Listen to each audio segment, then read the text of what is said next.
2월 3일 금요일 매일 성경 묵상을 시작합니다. 오늘 함께 나눌 말씀은 마태복음 7장 13절에서 20절 말씀입니다. 마태복음 7장 13절에서 20절 말씀을 제가 봉독합니다. 좁은 문으로 들어가라. 멸망으로 인도하는 문은 크고 그 길이 넓어 그리로 들어가는 자가 많고 생명으로 인도하는 문은 좁고 길이 협착하여 찾는 자가 적음이라. 거짓 선지자들을 삼가라. 양의 옷을 입고 너희에게 나오나 속에는 노략질하는 일이라. 그들의 열매로 그들을 알지니 가시나무에서 포도를 또는 엉겅퀴에서 무화과를 따겠느냐.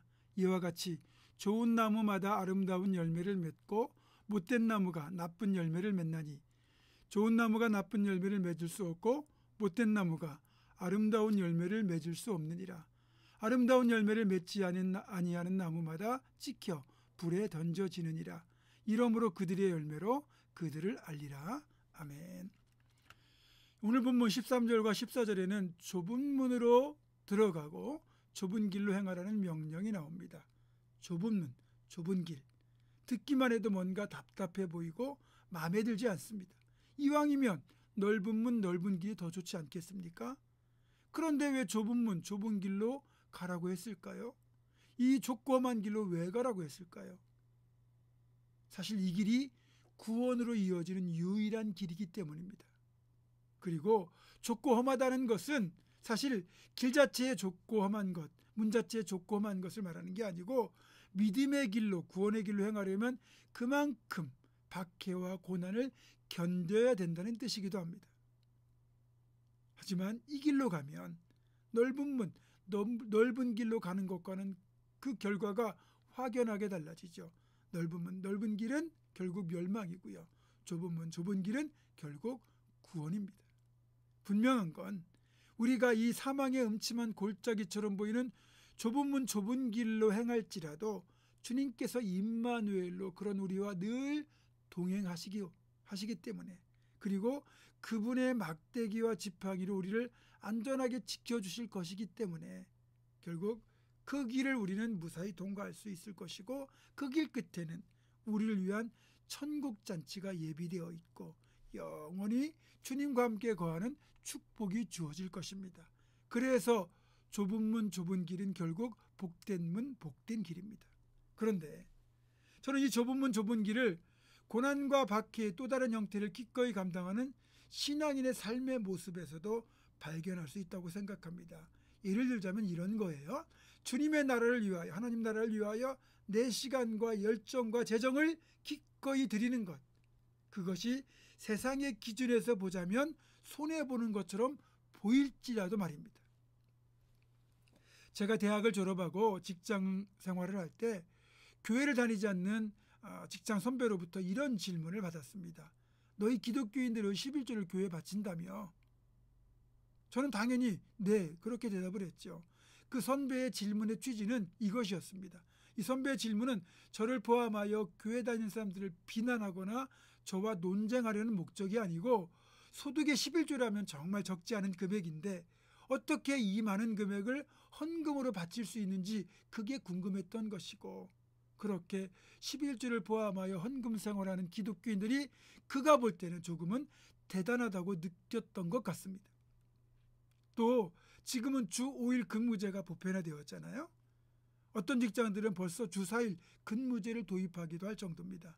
하지만 제가 직장에 다닐 때는 토요일 오전까지 근무하고 주일에 쉬는 주 6일 근무제도였습니다. 그래서 옛날 어른들은 토요일을 반공휴일, 반공일이라고 부르기도 했죠. 그런 상황을 감안해서 이제 한번 들어보십시오. 토요일 날 오전 근무가 끝나요. 그리고 퇴근하여 집에 오면 그때부터 주말 휴일이 주어지는 건데, 열심히 있는 성도들은 토요일 오후부터 주일 사역 준비에 시간과 열정을 쏟았습니다. 공과도 준비하고 아이들 전화 신방하고 교회 가서 청소도 했습니다. 그리고 주일이 되면 아침 일찍부터 교회 학교 사역, 찬양대 사역, 점심 먹고는 찬양대 연습, 오후 찬양 예배 드리고 그 이후에 성도의 교제를 나누고 집으로 가면 이미 캄캄한 저녁이었고, 잠시 쉬다가 다음 날부터 또 한 주간 직장 출근을 해야 됐습니다. 그뿐이 아닙니다. 당시 여름 휴가도 길어야 3일이나 4일이 주어졌는데 지금처럼 월차나 연차 개념이 따로 없고 나중에 연월차가 급여에 포함되어 급여를 조금 더 받는 시스템이었습니다. 그런 여름 휴가조차도 대부분 성도들이 성경학교나 여름 수련회에 참석해서 교사로 섬기는 것으로 다 사용하였습니다. 정말 개인적으로 주말을 즐기고 여가를 즐기고 휴가를 떠난다는 건 상상하기 힘들었습니다. 그럼에도 불구하고 불평이나 불만은 전혀 없었고 구원받은 은혜와 나에게 사명을 맡기셨다는 사실을 감사하며 정말 열심히 기쁨으로 감당했습니다. 어쨌든 이렇게 교회 헌금도 드리죠, 시간을 드리죠, 열정까지 드리는 신앙인들을 믿지 않는 사람이 볼 때는 왜 굳이 그렇게 손해보는 짓을 하는지 이해가 되지 않았을 겁니다. 그들이 볼 때는 그게 좁은 문 좁은 길이었거든요. 그래서 그들이 한편으로는 우리들이 대단하다는 일종의 존경심으로도 연결이 되었겠지만 한편으로는 자기들이 교회를 다니게 되면 자기들도 그렇게 될까봐 조금은 주저하는 이유였을 겁니다. 그럼에도 어쨌든 믿지 않는 이들도 이렇게 헌신하는 신앙인들에 대하여 비난하기보다는 일종의 존경심을 품고 있었기 때문에 당연히 교회도 욕을 먹지 않았고 아무래도 우리가 복음을 전하면 마음을 열고 받아들일 때가 참 많았습니다. 그래서 직장 내에서 전도를 받고 신앙생활을 하는 이들이 적지 않았어요.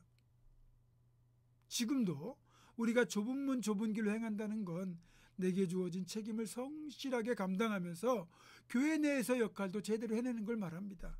때로는 고달프고요, 힘들고 손해보는 것 같아 보이지만 결국 이 길이 복되고 영광스러운 길이고 최종적으로 하늘의 상급을 예비하는 길이라는 겁니다. 이 사실 반드시 기억하고 절대로 하나님 손해보시게 할 뿐 아니니까 하나님 역사하심을 믿고 그분의 축복을 믿고 끝까지 파이팅하며 섬기는 우리 모두가 되기를 주님의 이름으로 축원합니다. 기도하겠습니다. 하나님 고맙습니다. 부족한 저희를 택하여 부르시고 자녀 삼아주시고 일꾼 삼아주심을 감사합니다.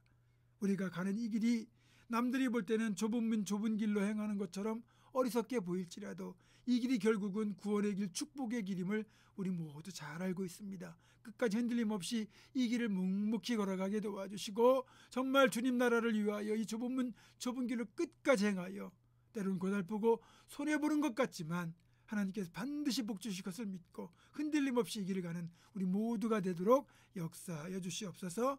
예수님의 이름으로 기도하옵고 이제는 우리 주 예수 그리스도의 은혜와 하나님의 사랑과 성령의 교통하심이 끝까지 좁은 문 좁은 길로 행하기로 결단하는 사랑 모든 성도들 이들의 삶과 가정과 생업과 앞날과 우리 교회 위에 지금부터 영원토록 함께 하시옵기를 간절히 축원하옵나이다. 아멘.